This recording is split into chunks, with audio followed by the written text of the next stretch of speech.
Assalamualaikum warahmatullahi wabarakatuh. Di video kali ini saya akan berbagi tips membuat latar belakang.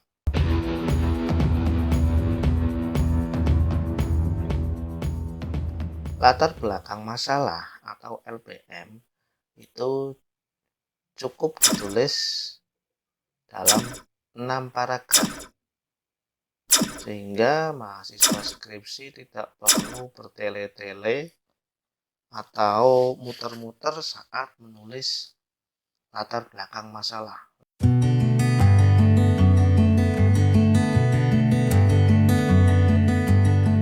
Misalkan paragraf 1 langsung saja membahas tentang das sollen atau yang seharusnya terjadi. Paragraf kedua, mahasiswa langsung membahas tentang das sein atau yang senyatanya terjadi.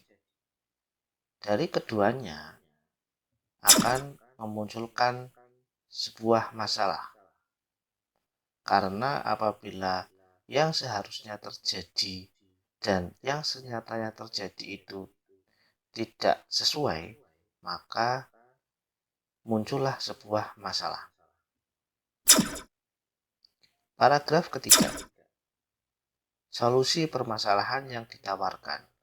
Dari permasalahan yang muncul tadi antara das sollen dan das sein, maka mahasiswa skripsi perlu menawarkan solusi permasalahan. Paragraf keempat berisi tentang penelitian yang relevan untuk menguatkan penelitian. Paragraf kelima berisi tentang alasan memilih objek penelitian tertentu.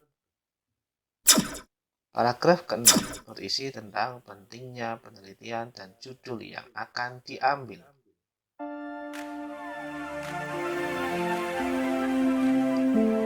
Misalkan, judul Analisis kebutuhan bahasa Arab bagi pustakawan Institut Agama Islam Negeri Pekalongan. Paragraf 1 das sollen atau yang seharusnya terjadi. Peneliti langsung menjelaskan objek permasalahan. Objek permasalahan tersebut ditulis sesuai pendapat para pakar yang kredibel di bidangnya. Cari 2 atau 3 pendapat para pakar untuk menjelaskan das sollen di paragraf pertama. Contoh paragraf pertama. Pustakawan merupakan fasilitator sumber pengetahuan karena memiliki kompetensi dalam mengelola literasi. Kompetensi pustakawan diperoleh melalui pendidikan dan atau pelatihan kepustakawanan. Ini merupakan pendapat. Kemudian kompetensi tersebut berguna untuk mengembangkan koleksi, mengolah bahan pustaka, melayani pustaka, mengembangkan sistem, menghasilkan karya tulis, dan melakukan pengabdian kepada masyarakat. Ini juga merupakan pendapat pakar. Paragraf ini langsung fokus kepada pembahasan tentang pustakawan. Paragraf kedua, das sein, yang senyatanya terjadi. Seperti apakah pustakawan yang terjadi di lapangan? Tuliskan satu kalimat pendahuluan yang menghubungkan paragraf 1 dengan paragraf 2. Peneliti langsung membeberkan permasalahan-permasalahan yang terjadi di lapangan. Peneliti dapat membeberkan 2 atau 3 permasalahan yang telah ditemukan saat penjajakan atau observasi awal. Contoh paragraf kedua. Standar kompetensi pustakawan yang diperoleh melalui pendidikan atau pelatihan kepustakawanan dalam realitanya kurang memberikan service excellent atau layanan prima, khususnya kepada pemustaka di lingkungan perguruan tinggi keagamaan Islam. Eswoyo, salah satu pemustaka perpustakaan IAIN Pekalongan menjelaskan, dirinya pernah meminta pengadaan literatur berjudul Al-Asbah wan Nadhair karya selain Asyuyuti. Namun, judul Al-Asbah wan Nadhair karya Asyuyuti yang kembali diadakan. Proses pengolahan bahan pustaka bahasa Arab juga belum sepenuhnya benar. Peneliti menemukan literatur berjudul Al-Khattu Al-Arabiyyu diletakkan pada kelas sosial dan budaya Islam dengan nomor panggil buku RF 2X6.76 KAI K. Padahal literatur tersebut seharusnya masuk pada kelas bahasa dengan nomor panggil RF 492. Saat memunculkan permasalahan tersebut, mahasiswa juga perlu mengutip pendapat yang ada di lapangan. Paragraf ketiga, solusi yang ditawarkan. Tuliskan satu kalimat pendahuluan yang menghubungkan paragraf 2 dengan paragraf 3. Tuliskan pendapat pakar yang memperkuat kalimat tersebut. Jelaskan solusi yang ditawarkan calon peneliti untuk menyelesaikan permasalahan sengketa antara paragraf 1 dengan paragraf 2. Contoh paragraf 3. Berpijak pada dua permasalahan tersebut, penulis berasumsi bahwa pustakawan PTKI selain harus menguasai ilmu perpustakaan murni, juga perlu menguasai ilmu bahasa Arab. Suprayogo, sebagaimana dikutip Rusdi, menjelaskan bahasa Arab merupakan salah satu ilmu dasar yang harus dikuasai masyarakat PTKI. Sebab, ilmu-ilmu yang dikembangkan PTKI tidak akan lepas dari peran bahasa Arab sebagai media penyampai informasi ilmu-ilmu keislaman. Oleh karena itu, perlu adanya penelusuran kebutuhan bahasa Arab bagi pustakawan PTKI.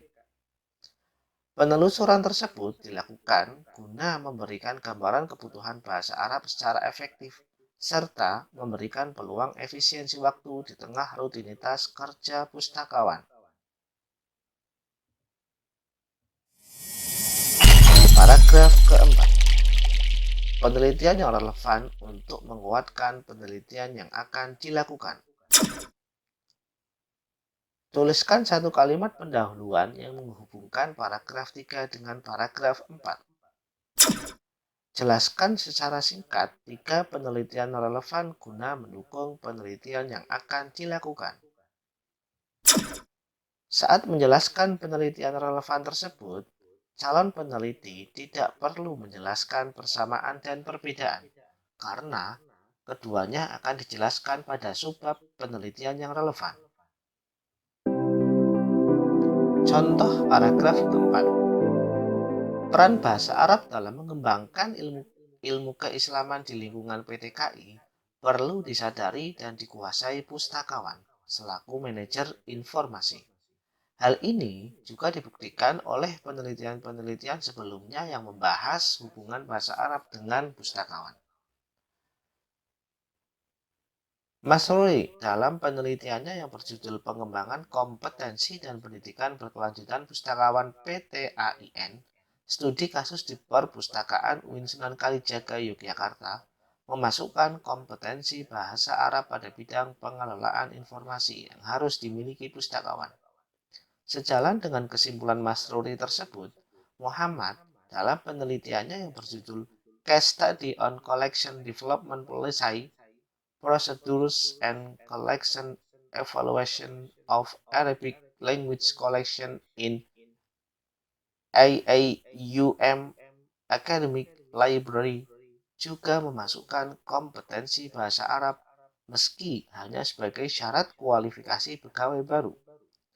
Adapun Sulaiman dan Suprapto dalam penelitiannya yang berjudul Model Evaluasi Kinerja Pustakawan sebagai Dasar Pengembangan Profesionalisme Pustakawan di PTKIN menyimpulkan bahwa perlu adanya peningkatan kinerja pustakawan di segala bidang, tidak terkecuali kompetensi bahasa Arab. Paragraf kelima. Alasan pemilihan objek penelitian. Masalah yang diangkat kemungkinan juga terjadi pada objek lain. Calon peneliti perlu menjelaskan alasan dipilihnya objek penelitian tertentu. Mengapa calon peneliti memilih objek penelitian A bukan objek penelitian B? Misalnya, memilih objek penelitian di perpustakaan IAIN Pekalongan, bukan di perpustakaan UIN Walisongo Semarang. Contoh paragraf kelima.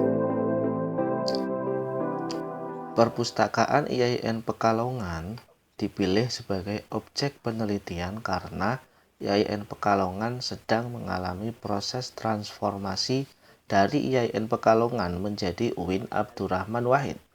Hal ini akan memantik perkembangan unit-unit di bawahnya untuk beradaptasi.